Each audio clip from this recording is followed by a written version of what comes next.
Ja, i dag der vil jeg gerne fortælle lidt om osmose. Og ja, fin intro. Haha. Hvis du vil kunne lide effekterne. Ja, en introduktion af vores forsøg. Vores forsøg omhandlede,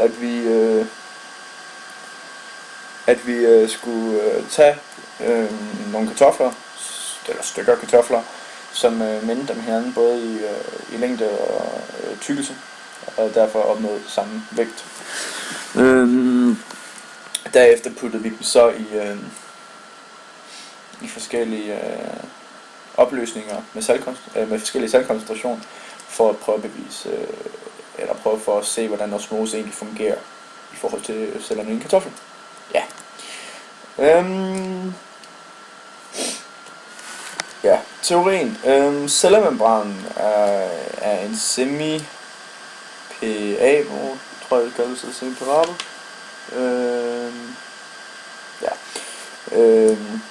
Cellemembranen, altså ja.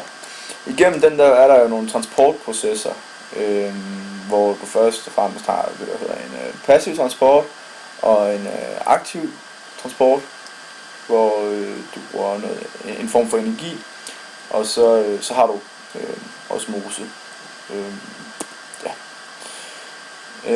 Osmose vil du nok også ligge ind under der, hvor der er en aktiv diffusion. Her der ses en cellemembran, og som du kan se, eller som man kan se, hedder det nok nærmere, der består den af fosfolipider, som både har en hydrofil og en hydrofob del. Den hydrofile del er selve det, der vender mod selve cellen, og det, der vender mod væsken ud rundt i kroppen. Kuglerne er de hydrofile dele, og halen er de hydrofobe dele.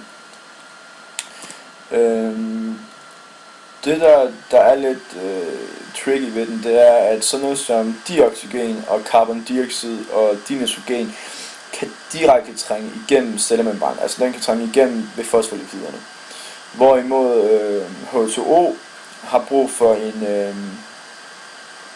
en proteinkanal for at komme igennem, da de ellers hydrofobe dele vil skubbe eller frastøde vandet, sådan at de kan komme igennem. Altså de hydrofile dele vil lade den trænge igennem det første lag af cellemembranen, men den hydrofile del, eller hydrofobe, del vil ikke lade det komme igennem, så derfor vil den bare afvise det, kan man sige, i døren.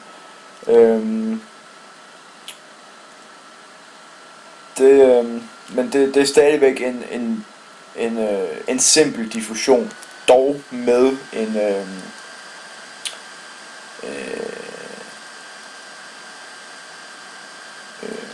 en proteinkanal.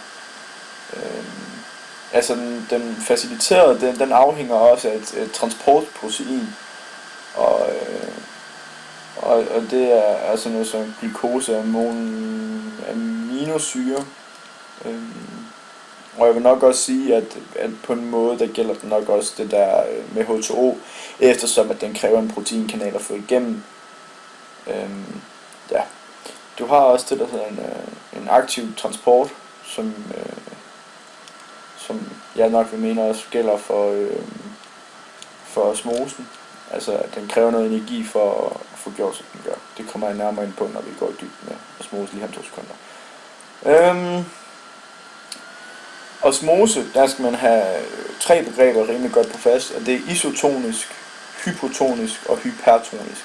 Lad os starte med den isotoniske. Når der er noget, der er isotonisk, så betyder det, lad os nu tage en menneskecelle i det her tilfælde. Eller ikke lige i det her tilfælde, men at snakke om. Der har du cirka en saltkoncentration på 0,9%. Hvis du så i væsken rundt om den her celle her har den samme koncentration af salt, altså 0,9% både udenfor og indenfor, så er det isotonisk. Så vil vandet bare hele tiden køre ud og ind af cellen uden nogen problemer, fordi koncentrationen er en på begge sider. Den hypotoniske, der er der en større saltkoncentration inde i selve cellen, end der er udenfor. Så derfor så skal koncentrationen inde i cellen fortyndes meget, og derfor trænger vand så ind, hvor den hypertoniske, det er, hvor der er en større saltkoncentration uden for cellen, altså i væsken rundt om, end der er inde i cellen. Og derfor vil cellen så afgive noget af dens vand, altså det vil diffundere ud igennem cellemembranen, og for at skabe den samme koncentration. Og det, når du har den der samme koncentration både udenfor og inden for cellen, så er det det, der hedder det osmosiske tryk. Ja. Til selve forsøget her, der kan du se vores resultater over saltkoncentrationen, og vores vægt og vores længde og vores bøjelighed her. Så man kan se, så starter vi med at lave forsøget, der hvis du starter 30 minutter efter, der tager vi endnu en måling, for bare at have en lille guideline om, hvor processen måske skrider henad. Og derefter så laver vi så en på 24, efter 24 timer. Dertil så har vi lavet nogle grafer. Og den første graf her, det er vægt som funktion af tiden. Og som man kan se, så er den sorte linje, den der har en positiv hældningskoefficient. Det er den opløsning med 0%. Altså det vil sige, at cellen den optager væske for at prøve at opnå den her ligevægtsbalance mellem det ydre og den indre koncentration. Altså det osmosiske tryk. Så man kan se, så de 0,5% cellekoncentration i den næste, det er den blå, det er den der ligger lige i midten, den er en lille smule negativ, og det vil sige, at den afgiver altså en smule vand, og det er fordi, altså en kartoffelcelle har ikke den samme saltkoncentration som en menneskecelle har. Den ligger jo betydeligt lavere, for ellers vil den jo stadigvæk prøve på at optage noget. Men her der går den nedad, så vil sige, der afgiver den noget vand for, at den kan skabe den her ligevægtsbalance, og derefter have den der isotoniske proces, hvor den hele tiden bare diffunderer vand ud og ind igennem cellemembranen. Den næste, det er den, hvor der er 1%, der kan du se, der kan man se, at den betydeligt er negativ, og det vil så sige, at den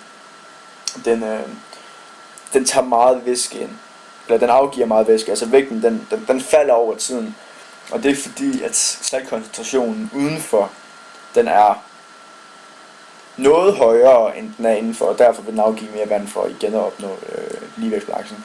Og det samme gælder jo så for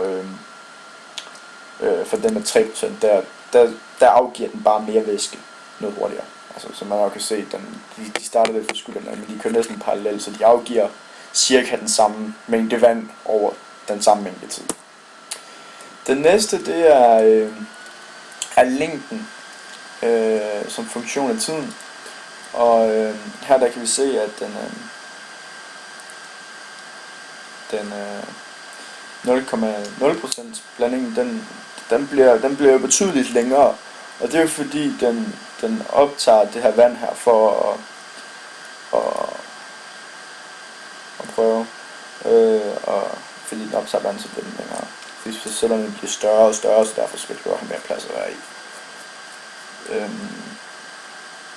Noget, der måske virker lidt forkert, det er, at den faktisk, den på 0,5%, selvom den afgiver noget vand, så bliver den på en måde lidt længere, men det må vel have noget at gøre med,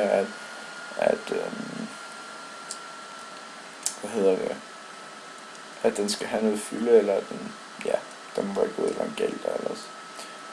Og som 3%, der kan du se, de begynder at skrumpe mere og mere, altså der er noget af alt væsken, der bliver trukket ud.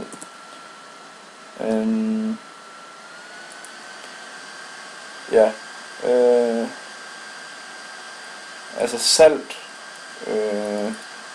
vil jeg mene, ud fra det jeg har læst mig frem til, at den kan godt komme igennem cellemembranen, men ikke decideret som et natriumion. Der vil jeg mene, at eftersom at det er et opløseligt ion, altså det kan opløses i vand, så vil jeg mene, at igennem den diffunderende funktion, måske med hjælp af osmose, kræver det noget energi at få den ind på den anden side, men jeg vil mene, at man kan godt få den igennem.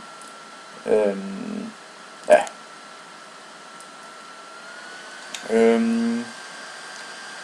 Her der ses der en tabel over vores vægtændring efter 24 timer i de forskellige.